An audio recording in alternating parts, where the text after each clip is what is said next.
Bienvenue sur le podcast de Bonnet et Doyen Conseil. Nous sommes Guillaume Bonnet et Jérémy Doyen, anciens banquiers privés, et nous sommes les fondateurs de notre cabinet de conseil en gestion de patrimoine. Nous souhaitons par le biais de ce podcast vous donner les clés pour gérer votre patrimoine financier et immobilier, obtenir des revenus complémentaires, maîtriser votre fiscalité et anticiper votre transmission. Si ces sujets vous intéressent, alors abonnez-vous.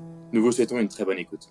Et aujourd'hui, on va vous présenter 2 solutions concrètes pour éviter les problèmes familiaux qui arrivent très régulièrement lorsque l'on parle de succession. Et oui, Guillaume, on va parler donc de succession, car oui, dans la plupart des successions, il y a souvent des problèmes. Par exemple, on peut retrouver des héritiers qui sont lésés ou des problèmes d'indivision avec plusieurs personnes qui se retrouvent sur le même bien et qui n'arrivent plus à gérer le patrimoine immobilier de leurs parents.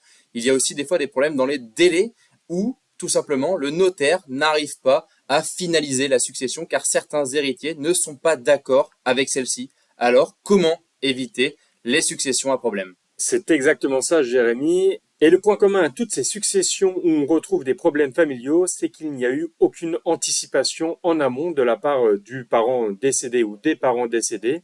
Et c'est donc notre volonté aujourd'hui de s'attarder sur 2 solutions qui sont concrètes et qui permettent d'anticiper la succession pour prendre les décisions en amont et éviter la guerre à ses enfants.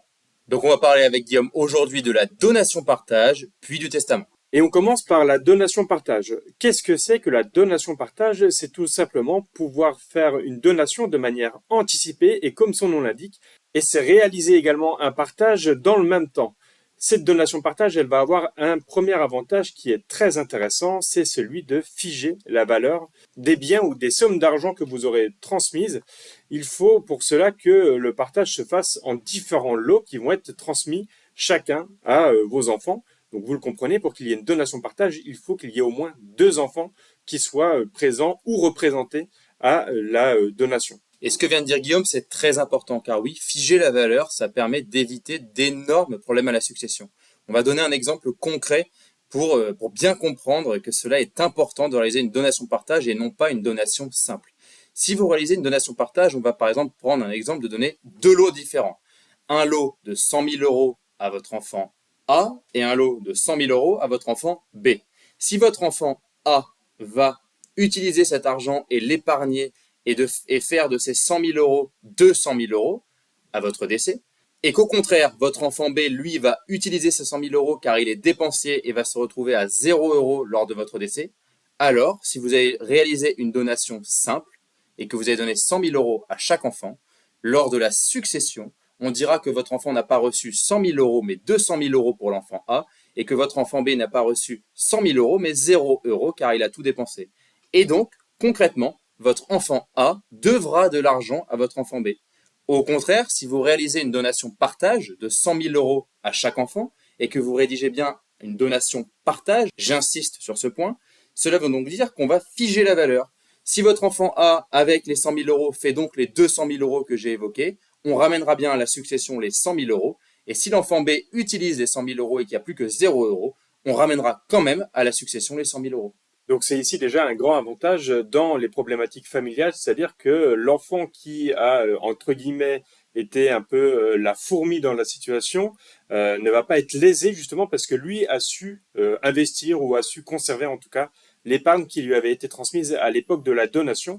Donc on comprend bien ici que ce qui importe, c'est la date et les valorisations au moment de la donation et non pas au moment du décès. C'est quelque chose qu'on a déjà vu concrètement avec Guillaume, cette situation-là. C'était avec l'un de nos clients qui nous a expliqué qu'il avait reçu une donation de son père de 100 000 euros, qu'il avait monté une entreprise et son entreprise valait 1 million d'euros.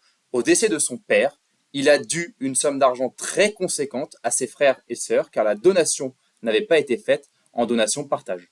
Autre point important quand on parle de donation-partage, c'est que ça se fait du vivant du donateur. Le donateur, on l'appelle, c'est la personne qui va faire le don, tandis que la personne qui reçoit le don est appelée le donataire.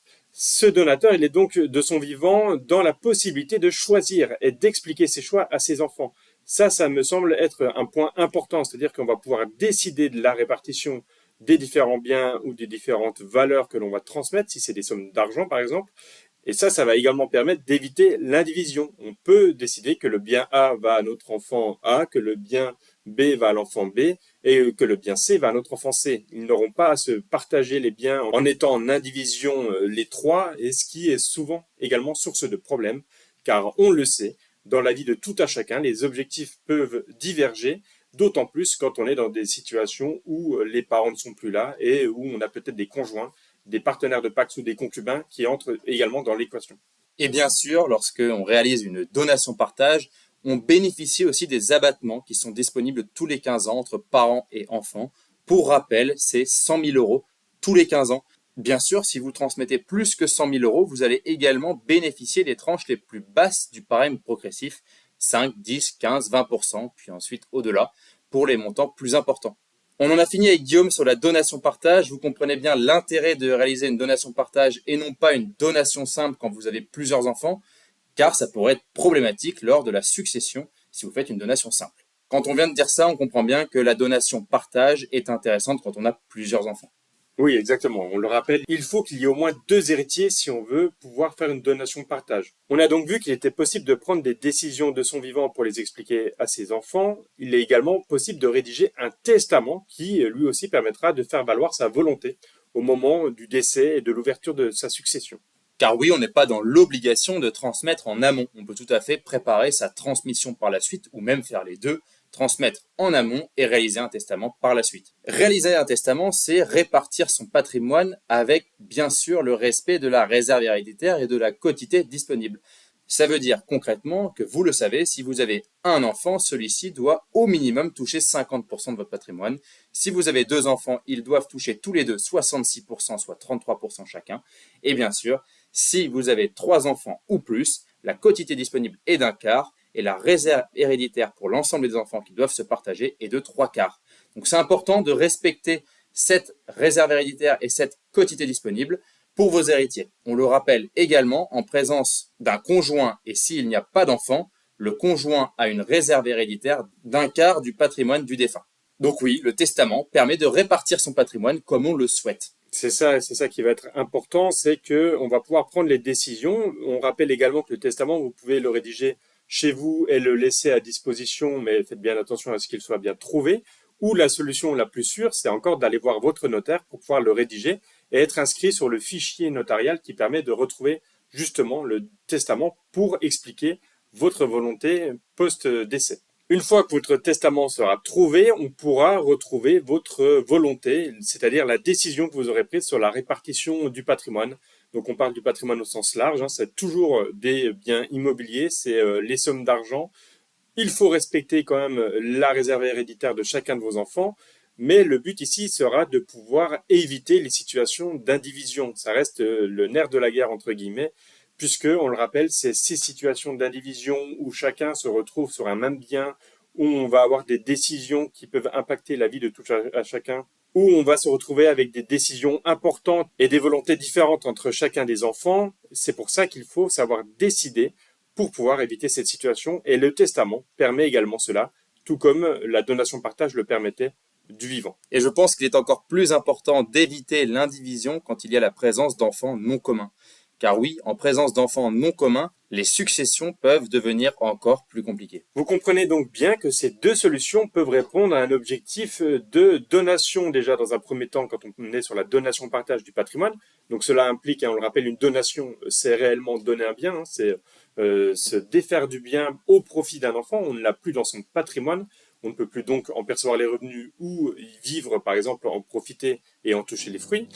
À l'inverse, le testament, c'est une action de votre côté qui va impacter la succession et les décisions qui seront prises après votre décès, mais selon votre volonté.